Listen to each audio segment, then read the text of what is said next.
Welcome to S&R's Fed Talk series on Courageous Conversations. I'm Leonard McLaughlin. I'm the Vice President of the Office of Diversity and Inclusion, and also I'm responsible for internal communications. And I have the good blessing of being a member of the Financial Services Pipeline Steering Committee. For those of you unfamiliar with FSP, as we call it, the initiative is focused on increasing the number of African Americans and Latinos in the financial service industry due to the lack of progress made in their talent pipeline for well over 25 years. Research supporting the FSP has identified the need for financial services to strengthen their retention and development efforts, and their programs like the Efficacy Program to help professionals of color identify success, strategies for career mobility. The FSP is hosting a second round of this program in November, and given the positive feedback from original program participants, we're considering an efficacy program. Wow, it's going to take me 20 minutes to learn how to say that again, for the bank in the future. I truly want to thank S&R for being a partner of the Office of Diversity and Inclusion. You all set the example of what really needs to happen, what true partnership means within the bank, and I'm fortunate to be working with Mark and his team to do this. And so I want to thank you guys for the program. I look forward to hearing the insights shared today from the program participants, and I'm going to get out of the way and turn it over to the people who know all about this. So, Mr. Mark Searle, would you come up?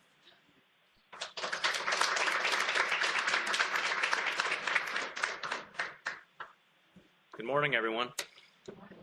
Thank you, Leonard, for those opening remarks. Again, I'm Mark Serlo, Assistant Vice President of Talent Management within Supervision and Regulation. I'll be your Masters of Ceremonies today as we come together for the continuation of the S&R Fed Talk series. Today's event is jointly presented with S&R as well as with the Office of Diversity and Inclusion. Wanted to also thank you all for being here this morning. We have a great turnout, a lot of great buzz in the room, excitement to have this courageous conversation. I know we have many folks also calling in particular from Detroit and Des Moines. So again, welcome to our event today. As Leonard mentioned, today we'll be hearing from our panel members as they provide a recap of an event held by the Financial Services Pipeline, also known as the FSP. So you'll hear those used interchangeably today. In May, the FSP sponsored the Accelerated Leadership event titled An Efficacy Experience for Ethnically Diverse Professionals Workshop. During our Fed Talk this morning, our panel members, Courtney Hollins, Jason Smith, Angel Gonzalez, and Tamara Missick, will be providing their insights from this event. And also, you can see they're sitting underneath their pictures to kind of put two and two together. I was going to say we're going to see who wore it best, but I thought we would save that. So with that, we do have a lot to share this morning with everybody over the next 40 to 50 minutes or so. And so let's get the ball rolling here and let's begin our courageous conversation with our panel members. They're going to go ahead and introduce themselves and then also share a bit about their background and how they each feel their cultural values have helped or hindered how they perceive their professional progress.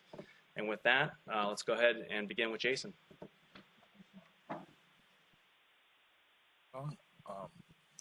So Jason Smith, LSR Supervision Manager, been with the bank 13 years this past August, and so it's been a great experience.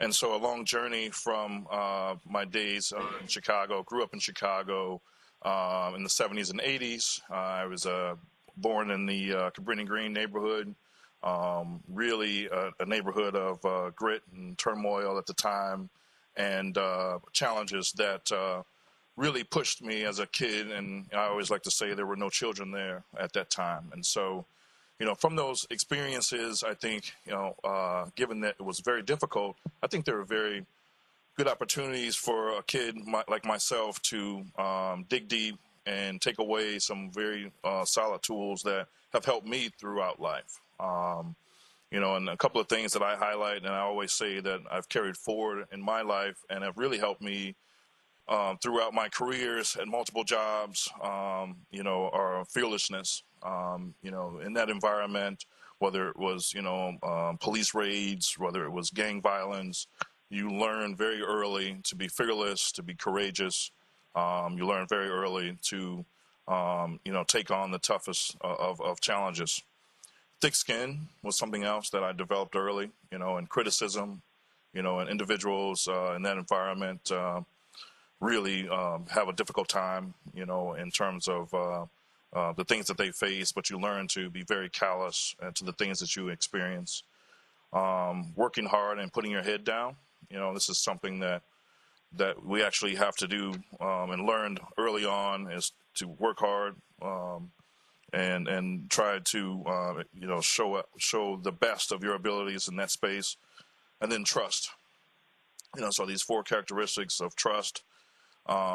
Trust is very important in that environment. It is very important as you kind of move forward in that environment, because if you're not trusted in Cabrini Green, it could be the difference between you being loved and being found with red tape around you. So, that's something that you learn very early as a child, and these same characteristics are ones that I've really kind of carried forward into my own careers. And so, as we talk about the FSP and we talk about leadership, something that we unpacked during this conversation, in this session that we went through some months ago, I think it was May, going back. And so we talked about some of these things that, we kind of carry forward in terms of, whether it's baggage or tools, if you will. And these 4 things really stuck out to me, and I had to unpack those during that session. And in terms of successes, I think what has worked against me in terms of these 4 attributes, trusting has made it difficult. Trusting individuals that you don't know, that aren't family, that aren't within your network. And so this is something that I've had to work hard on throughout the years, and especially as you become a leader. Because in terms of leadership, collaboration, delegation, trusting of your staff, trusting of individuals around you becomes a very important part of your job. In order to be successful, that becomes paramount, in fact. And so, and how do you do that authentically? And that's the piece, keeping it real is always something that was brought up in my neighborhood. But, how can you still, execute your work, network, and build that team of individuals that you trust, while also being authentic as well, is something that becomes a challenge. And so these are 4 attributes, again, that I carried forward out of the neighborhood that I grew up in. And of course, the one area that I would say that's really difficult is probably trusting individuals, and I've worked really hard to do that more and more over the years to be a successful leader. And so it was a great session, but I'll move on. Thank you, Jason. Angel?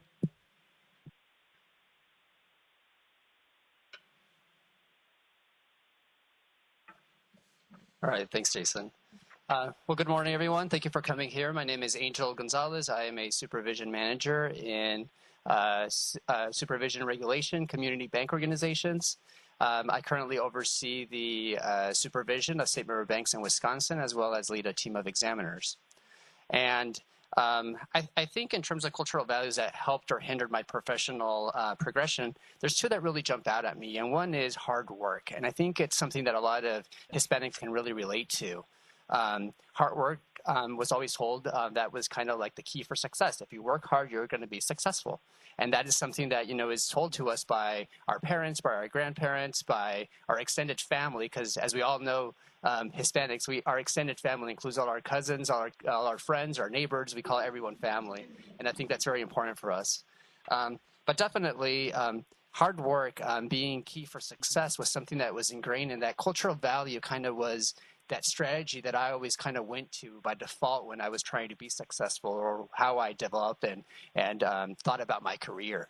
And I think I was able to learn about it really early on at a really young age. I was born in Northern California in a very small town right next to the Pacific Ocean. I was able to walk from my house to the Pacific Ocean and ride my bike, and it was just truly amazing. I have a lot of memories of going through the redwood trees, going through the giants, and just kind of feeling magical within that forest. And it was great, being there with my friends, my families, feasting on a lot of wild blackberries. It was just amazing. They pretty much grew everywhere. And then when I turned 11 years old, the company that my father worked for, it was a lumber mill, closed down. There was regulation passed in California to protect the spotted owl that it named it as an endangered species, and that pretty much turned my life upside down. My father made some important decisions. He decided to move our entire family to Mexico at that time. So being 11, I pretty much had to trade my bike and my Nintendo for a shovel to work on the farm, right? So I really learned at a young age to get up really early in the morning and have to go and help with the farm, help with the cattle, milk the cows, rush back quickly to go to school, get out of school, and then rush quickly back to the farm to try to maximize sunlight. So to me, just learning that hard work is really important at a young age has kind of been really important and fundamental to how I approach things and thinking about it as a key ingredient for success. And the other one that I want to say that has that's another cultural value that has been really powerful too is risk taking. And a lot of Hispanics know about how important it is to take risks, to be able to provide and make a better life for your family and to sacrifice, right? So throughout my 9 years here at the Fed, there's been many times where I've had to make some important decisions, and essentially it was a risk.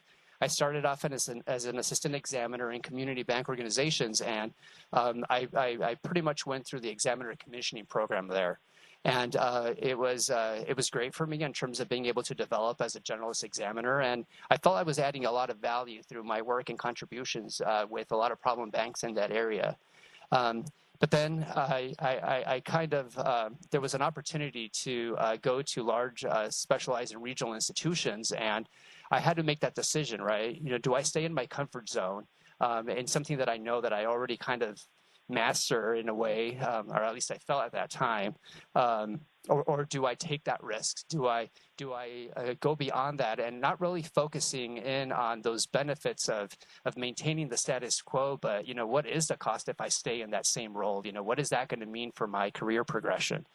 And I decided to go for it. I applied for that role in LSR, and I was selected for the role, and I was there for about 2 years. And I did not make a mistake. I think I worked with a fantastic work of examiners. The team was great. I was able to plant myself with individuals that thought different than I did, that went through problem-solving solutions different than the way I thought, and I think that was great. I kind of thought, I was probably the least qualified to be in that team. I thought everyone was extremely brilliant and smart, and part of that risk decision making process, I constantly had a lot of fears and self-doubt. I was kind of thinking, am I really capable of performing in a way that's consistent with everyone else on the team? But I think I approached it with an open mind, and I really approached it from a growth standpoint. Okay, what can I learn from these individuals, and how is that going to help me progress my career? And I did that about 2 years, and it was a great learning experience. And then there was an opportunity to come back to community bank organizations as a supervision manager when they blended the role again with supervising institutions and leading a team of examiners. And again, it was a very difficult decision for me. Do I take the risk and move again? And for me, it was just very important to be able to think about, again, what is the cost if I maintain status quo? How does this fit into my career progression? And, with 100% faith that it was going to help me continue to move my career forward, I decided to apply for the supervision manager CBO role, and I took it, and I don't regret it. I get to work with an amazing group of managers, of examiners there that I learn on a daily basis. So those were the two important cultural values that have driven my career progression here at the Fed. Tamara. All right. Good morning, everyone. I'm Tamara Missick. I am also a supervision manager in SNR in the Consumer Compliance Division. And when I think about my cultural values, it starts with my family. So my parents, I'll give a little bit background about them. My mother is from South Carolina, so she grew up in the South, and she moved to New York in her young adulthood. My father is an immigrant from the Turks and Caicos Islands. So when he migrated here, he also went to New York. And so when I think about my mom, the Southern values, the Southern hospitality, her big quote was always, "You get more bees with honey than vinegar." I know that has really shaped me in staying positive and really approaching things with a positive attitude. With my dad came from a culture that was they really believed in education. So they felt like we came here to make a difference, take advantage of the opportunities. And I know that my dad's family, they were the ones that really pushed us, like, you don't have a choice. You're going to college and, we're going to make this happen and we're going to support you along the way. And I know a quote from my dad that has helped shape my values is really, what you have in your mind, no one can ever take that away. And so that has really helped me to really be eager to ask questions, to always be in a place where I feel like I can learn more. And when I think about my career and where I am now, similar to Angel, I went through the commissioning program as well. And even thinking through posting for the supervision manager position, from my perspective, that drive that I got from my dad, it was always, you have to do better than what you did yesterday. And when I talked to my mentors about posting for the position, that fear crept in, that doubt crept in. Am I capable of doing this? Because I was holding myself to this standard of excellence that is probably not obtainable. And I'm appreciative that I had people around me to tell me that you don't have to assess yourself as that way. And I think sometimes, growing up as a minority, I grew up as an African American, as a Caribbean individual. Sometimes we do second guess ourselves, that we feel like we have to be twice as better than everyone else, and we don't feel like we're good enough. And so I'm grateful that, again, I took that risk and, pushed myself, and it's really helped shape and continue to mold those values and continue to elevate me as I continue to strive on.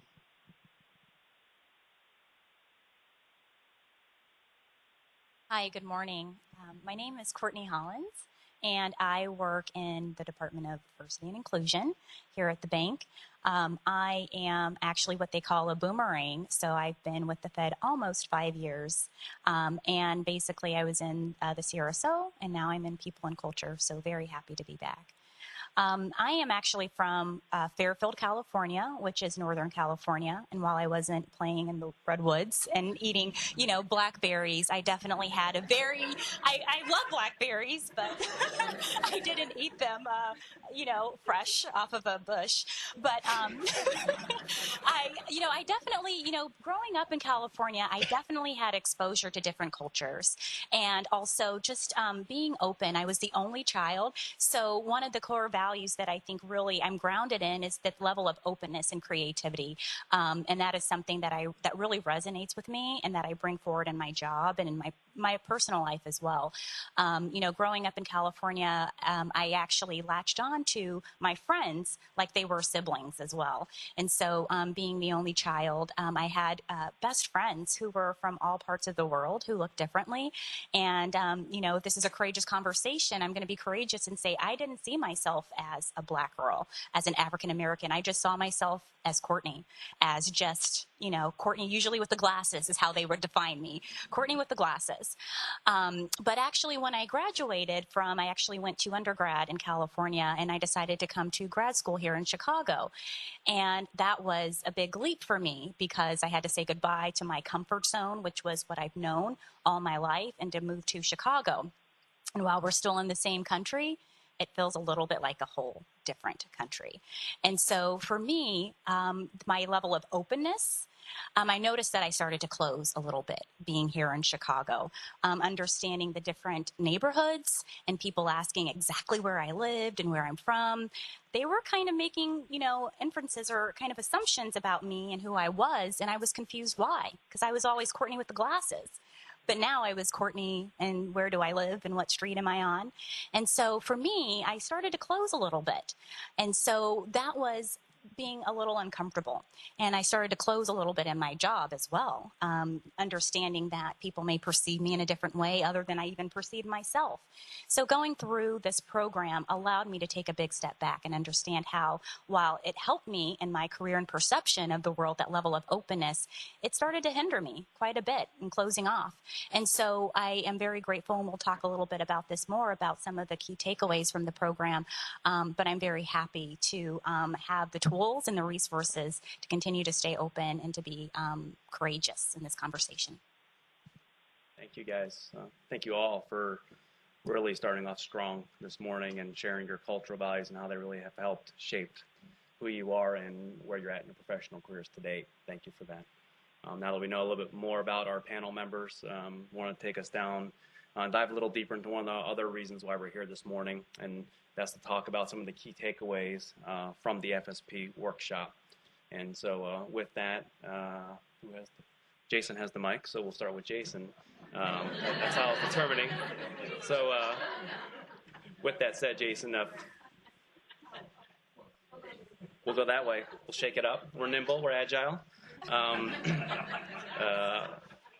What was something that impacted you most from this event, Tamara? So this event was, first of all, very instrumental for me. As Courtney said, we learned a lot of tools as far as effective leadership and different things that could help us develop in our journeys. A big takeaway for me was really a lot of the self-reflection. So we did a lot of activities that had us identify different characteristics about ourselves. She really focused on how we want people to perceive us and how we are actually perceived and how sometimes that differs, right? So a lot of courageous conversations, feedback, but really identifying how perception, especially in your career progression, how important that is. A big takeaway for me as well was really kind of identifying what I wanted to do. So for me, my goal was I want to be a manager. I'm not sure when that's going to happen. It's probably longer than, it's going to, I don't know. I didn't know, right? So, and for me, when I got promoted to manager, I was at a point where I was like, okay, what do I do next? What kind of manager do I want to be? What kind of leader do I want to be? And she had us answer these 3 questions, which if you are taking notes, I would suggest you write them down. The first being, what do you want?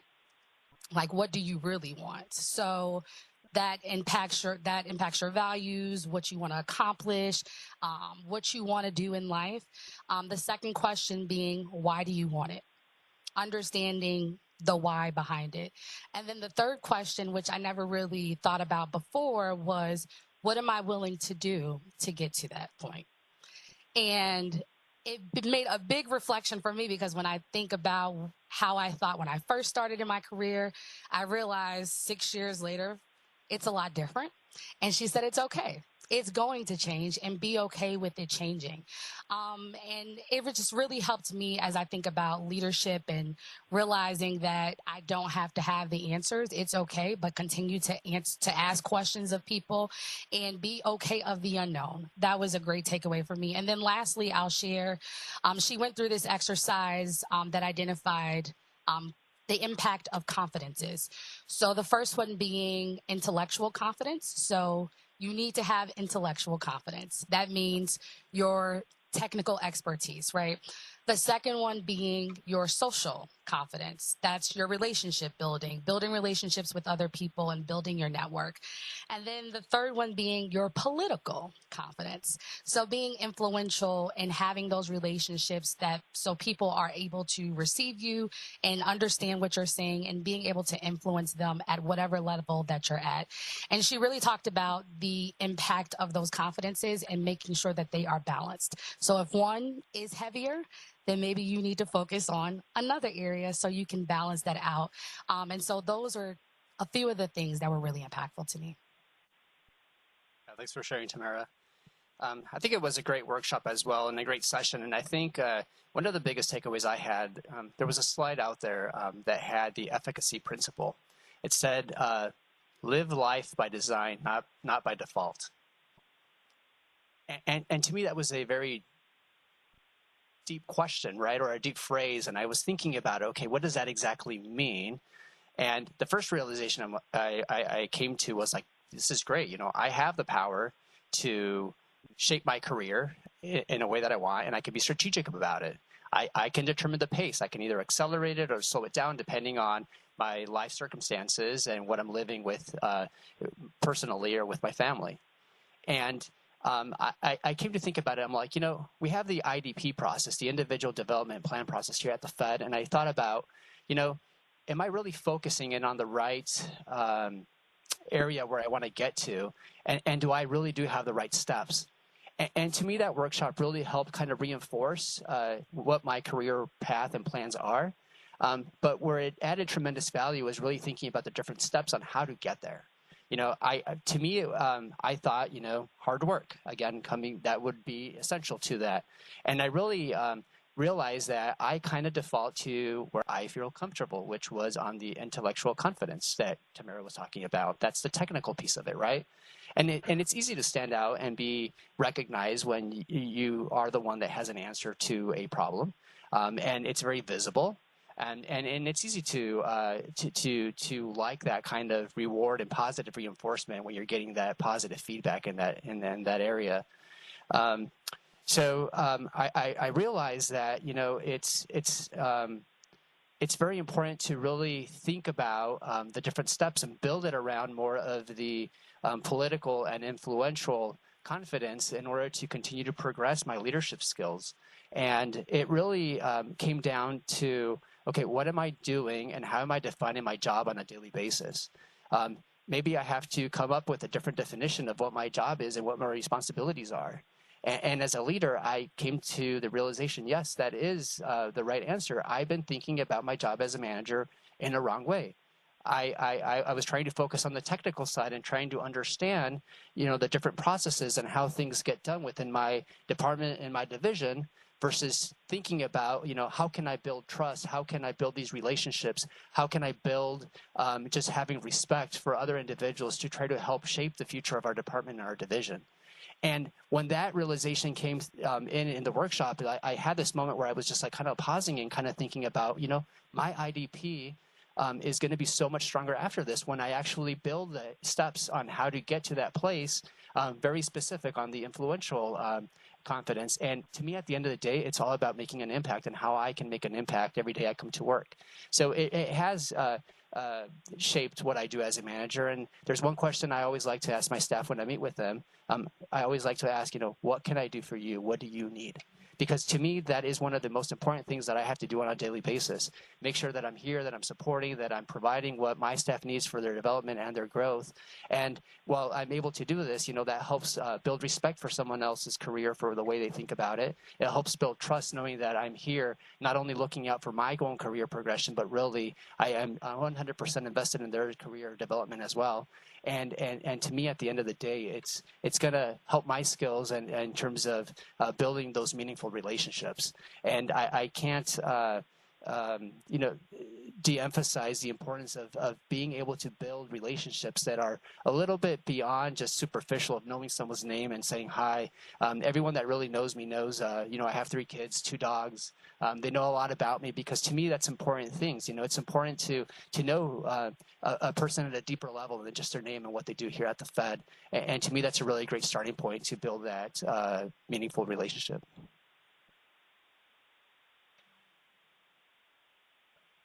So this is a conversation, so feel free to jump in. I think there are some really good points already made. I think of this, the takeaways from the session were important. I talked about earlier having to unpack some of the things that, you come into to your career with and having to understand what the root causes of why you are moving a certain way, whether it's progressing or why you're stagnant. And so I think that's important. And so my 3 key takeaways, and I think, Angel and Tamara touched on them, self-assessment, becoming self-aware, I think is really important. And with that, also network, and then experience. And so those are my 3 takeaways. With self-assessment, I think, developing emotional intelligence, being able to balance your feelings with what you know versus how you feel. is very important. Seeking feedback, we talk about feedback culture quite a bit in SNR, and I'm sure the bank does as well, but do we really want the feedback, and developing an ability to digest and to use feedback in a positive manner, and understanding the intention of the feedback. And so that's part of self-assessment. And then candid conversations with your leadership. And as Angel talked about as well, refreshing your IDP to talk about your aspirations and be intentional in the things that you want to do, and specific, and not necessarily specific to a role, but in terms of leadership skills, if that's something that you aspire to do. If that changes, that's okay. In the IDP, it should be a living document. And so, I think it's all part of really kind of looking inward and then documenting what you want to do. Another piece, what I call, like to call, as part of the network, know everyone and somebody, because that's important. Because as Angel talked about, people know a little bit about you, but then somebody that maybe you can, as a big part of the Fed, especially in SNR, but I think bank-wide and even system-wide, you always want to know someone that can help you, and who can I reach out to. And so this will, I think, prepare you as well if you're interested in leadership, because that means that you're collaborating, you're working with others, you're leading initiatives, projects, you're sitting on committees. These are all the sort of things that I think prepare you for leadership, because you then start to begin to develop that network of individuals and that knowledge. And you don't have to be the smartest person in the room, despite what people think, right? And then as part of that network, we talked about seeking mentorship as well as sponsorship. It's okay to reach out to individuals that don't look like you and don't necessarily come from the same area in which you come from in the country. But having that mentorship will help you develop as an individual, whether it's an individual contributor or even more so when you're trying to be a leader, because navigating leadership is very difficult. It seems very easy to be a manager, but I'll tell you, after 5 years, it's a lot of work. And then authentically, I talked about this earlier, and kind of my cultural bias is authentically networking, and really meeting people and really trying to understand and know people authentically, and let them know about yourself. My final point is around experience. As Ray Bacon used to say, is to get ready, always be prepared and ready for your opportunity. And so you want to seek opportunities to gain exposure and credibility. You want to create value, obviously, whether it's in your business line, your group, the division, department, or the institution, system-wide. And you gain that experience through projects and initiatives where if you're thinking about leadership, I would say coaching other individuals is key. Delegating, being able to delegate and allow others to do work. This means you have to trust individuals. And then experience comes with also a formal and informal training. You don't necessarily have to be a technical expert, but some sort of training to help you understand where your folks are going. And I'd say around leadership, leadership has changed because our generations have changed, right? The individuals that work for us, the individuals that work at the bank has changed. And so what may have worked as leadership 20 years ago, there are some key aspects of that, but people are different. The room is different, I can guess, from 20 years ago. The individuals are different. Their experiences are different. And so, I would say if you are a leader already or looking to be a leader, making sure that you refresh your training around leadership and understanding that the people and the different styles of learning.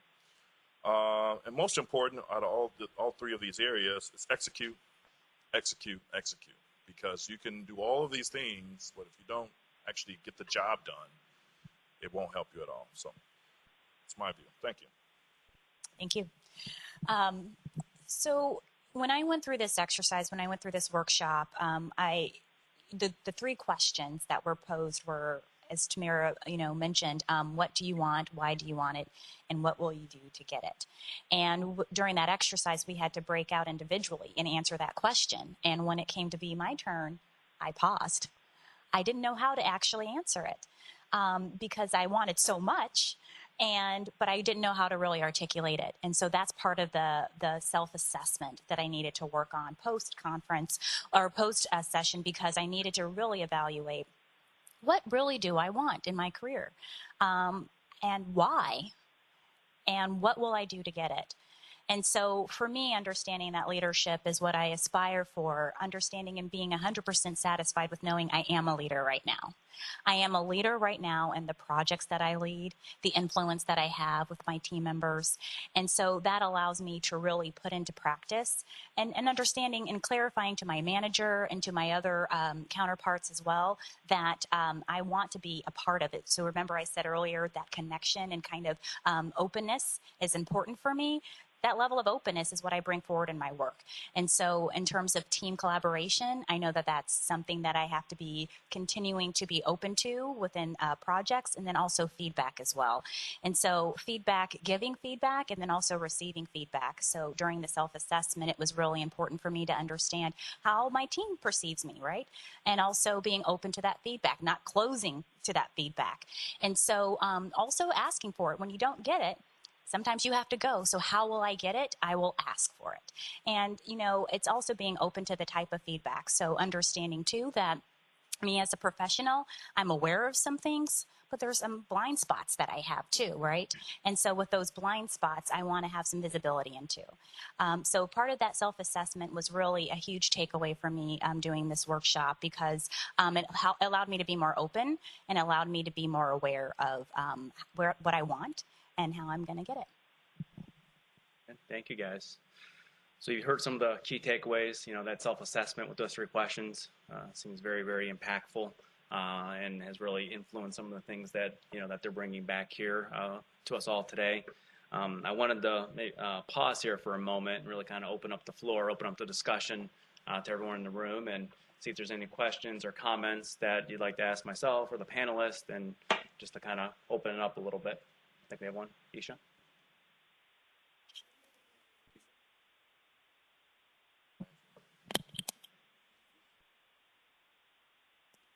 I'm not really sure how I'm using it.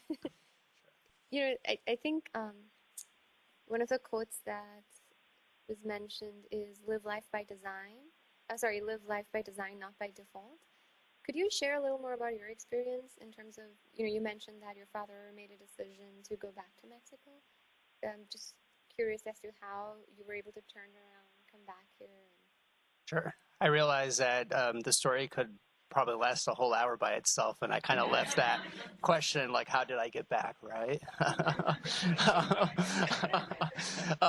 And I didn't want to, but I think it is a very important piece because I essentially studied junior high and high school in Mexico. And deep in my mind, like, I knew that college was going to be, a college degree was going to be meaningful for me to be able to make my life better. I didn't know how to do it. None of my uncles went to college. None of my cousins went to college. No one in my family went to college.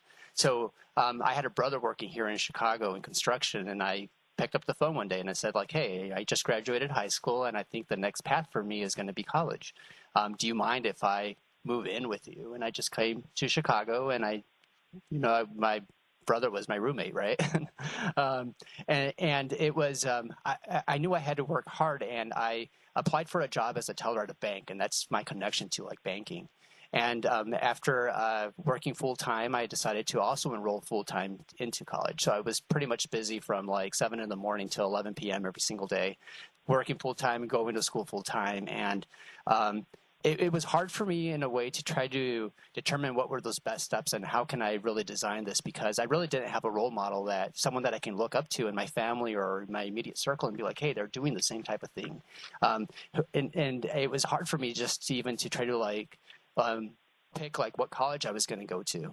And I think I did it very in a very ignorant way. And now that I reflect on it, because I pretty much looked at the map of Chicago and I realized, how can I get from work to the college in 25 minutes and make it in on time? And any school that was around there, that's how I made my decision. And now that if you think about it, that's kind of crazy, right? But it worked in terms of, because I knew, like, it, to me it wasn't as important like the name of the school. I just knew that it was going to provide a clear path for me in terms of having a professional career. So and then tying it to live life by design, it's kind of like when you have a path, sometimes you don't know the answers, but having like a strategic plan and having a long-term goal in terms that you want to achieve.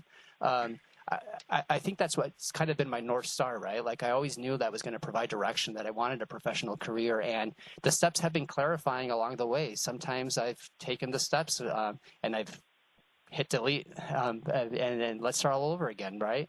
And I think with this efficacy workshop, I kind of did that again with my IDP. I had to, the ultimate goal didn't change, but those tangible steps that I could take, that's where I kind of went in and I had to shift and move away from the technical side to really be in a position of service to others. And that's how it's been shaping my career and my life.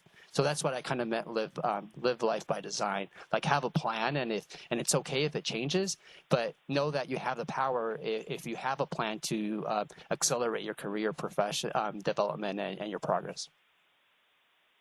Thank you, Angel. We have time for one more question before we move on. Heidi? So, Jason, you kind of mentioned about sponsorship, and I'd love to hear all of you guys' thoughts on like allies and sponsors and how we can bring that back to the bank and how that relates to our culture here. That's a really good question, and I think we talked about that quite a bit in the workshop here at the bank, and I think Mark's maybe got some comments about this later, but I think in terms of mentorship is something that you can seek out individually. Sponsorship is a little bit more nebulous, right? It's someone working. I think she described it as someone's at the table rooting for you and you don't know it. And so, that's something that I think, senior folks, leaders, officers of the bank, they can identify individuals. I've been more deliberate about that as well in my role, even as a manager, looking at folks that are coming through the pipeline, folks that are emerging, and being an advocate for those individuals, because I think, at points in time, specifically, this was driven around African Americans and Latinos, but also women. It's not always clear that there are people in the room that are willing to give you that chance. And, there can be all the talent in the world, but they're not necessarily there. They won't reach out and coach you, or they won't advocate for you. And so I think we can do more of that at the bank, and I'm happy that S&R is really kind of driving that now. But that piece of it is really critical for a lot of careers. You see the turnover numbers. We see the folks get stagnant in their careers, and sometimes it's just reaching out to someone as a mentor and helping them work through their IDP. I remember sitting down with Kristen Duba, and I don't think it's part of her talent development, but even just a conversation helped me to think about things in a different way. And so that is very helpful for someone to just reach out and say, hey, if you need help, let's talk about this, and being deliberate in terms of that. And then the actual sponsorship, I think that comes with people saying, wow, that person has a lot of talent. Let me see if I can help that individual along, without necessarily like telling you, which is the good part about it. So, thank you, Jason. I'll keep it quick and concise. I will definitely say that if it was not for my mentors and my sponsors, I probably would not be where I'm at right now. I give them a lot of credit because, yes, I had the skills, but until I had people to push me, that wasn't until I started taking those risks. And for me, developing those relationships with people came from my values, right? So being eager to want to learn more and reaching out to people. And then in reaching out to people, seeing that people were actually excited about helping me grow and realizing that people wanted to see me succeed. And then that's when I started realizing like, oh, I guess this person is a mentor to me. Like, let me continue this relationship. And then when I started thinking about different opportunities across, things outside of what I was initially thinking for my career, that's when I started realizing I had sponsors speaking on my behalf, asking me, well, have you considered this? Have you thought about this? And I will definitely say for me, that was something that's been very, I appreciate very much so, as far as having those people really dedicate their time to seeing me succeed. So if you don't have mentors, start developing them. And then ideally, you want those mentors to start turning into your sponsors. Thank you, Tamara. it sets us up pretty well for the next piece of our talker, and then we'll finish up maybe with some last moment Q&A with our panelists, as well as continue on with the conversation. In leading up to today, I was not only asked to be the moderator of this panel, but I was also requested to share my thoughts on what being an ally as a white male means to me, on how I'm championing for diversity at the bank, challenges I face in doing so, and the efforts that we've made to push for diverse talent via the FSP. And so that's a lot to unpack. And so we'll get through it. But before I kind of jump in, I was kind of thinking about my comments today and thinking about being an ally. I mean, I've thought about an ally or being an ally. I've attended seminars about being an ally. I've, jumped into action on being an ally. But one of the things I've never done before is actually verbalize it. I've never been able to have a conversation out loud about being an ally. So again, this is talk about courageous conversations. This is kind of me letting my guard down, taking a risk here today to kind of share some of my thoughts with you all on that. And so first, being an ally to me means being an inclusive leader that really pushes to drive cultural change and business impact. It means being part of the solution as opposed to the problem. A willingness to have tough and courageous conversations so that we can progress and move forward together. As an ally, it's not only critical for me to listen, but to also get to know individuals that are different than me. It's also important for me to be willing to take responsibility and apologize when I fall short and or get it wrong. And ally behavior, in my opinion, ensures diversity and inclusion is about us collectively, versus the focus on them. As a white male ally, I understand that there are some things in life that I will not experience or even have to think about just because of who I am. But that doesn't mean I can't be empathetic. It doesn't mean I can't be inclusive.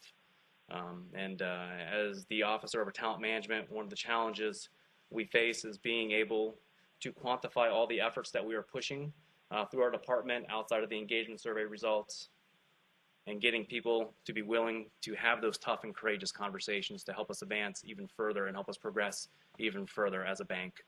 One of the ways I think we are really able to show our commitment and dedication to diversity and inclusion is through our work through the FSP. SNR has a really robust plan for diversity and inclusion efforts, and the FSP has been and will continue to be part of that plan. I'm proud to say that we actually hired our first individual from the FSP this year, and I hope it's really just the beginning for us. As we approach 2019 and beyond, we'll be looking for additional ways to support FSP, whether it's through our recruitment efforts, our hiring efforts, and through our existing partnerships. And I'll finish lastly with being an ally, gaining even more understanding around D&I, and fully utilizing it. Fully utilizing the FSP will be a major way that I think I can contribute to championing for diversity in SNR and for the bank. And so I wanted to pause there. I know we were talking about sponsorship and allies. I also wanted to pose a question out there for everybody. You've heard from me now on how I think I can help us move forward. I really want to hear from you guys on how we can move forward together in championing diversity throughout the bank. And so I'll kind of open up the floor now for everybody.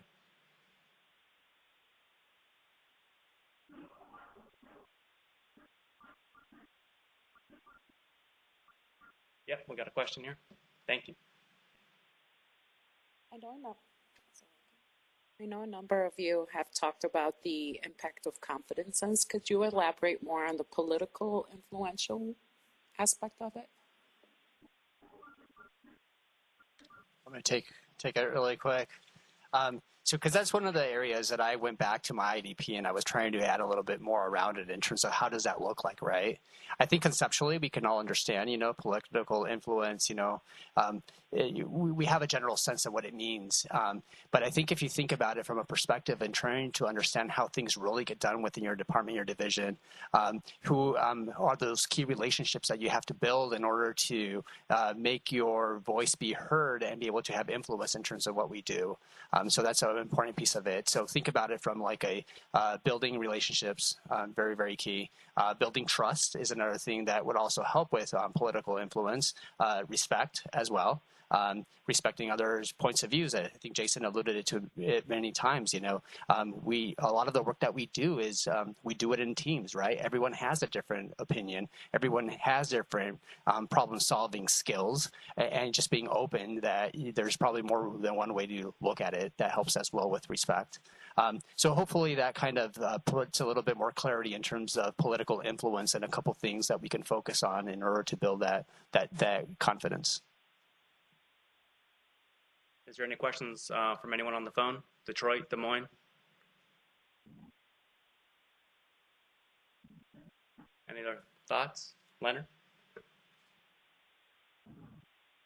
So the efficacy program is about self-awareness and being vulnerable. I'd love to hear in maybe 2 words, what was your aha moment from a self-awareness perspective, where you really were vulnerable during the overall process?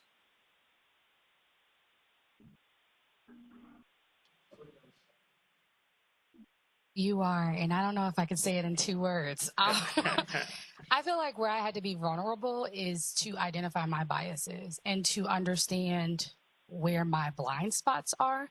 So when we talk about the hindrances and kind of what has been holding us back, or even when I talk about the confidences and what I know has held me back, those 3 things, I had to call it out. Like, I think people will feel something towards me because I'm an African American.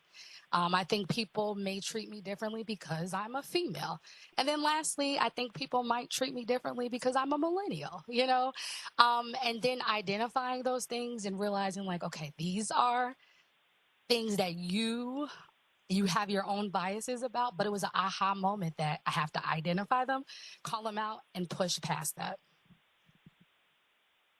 Very good question, Leonard. Thank you for asking it.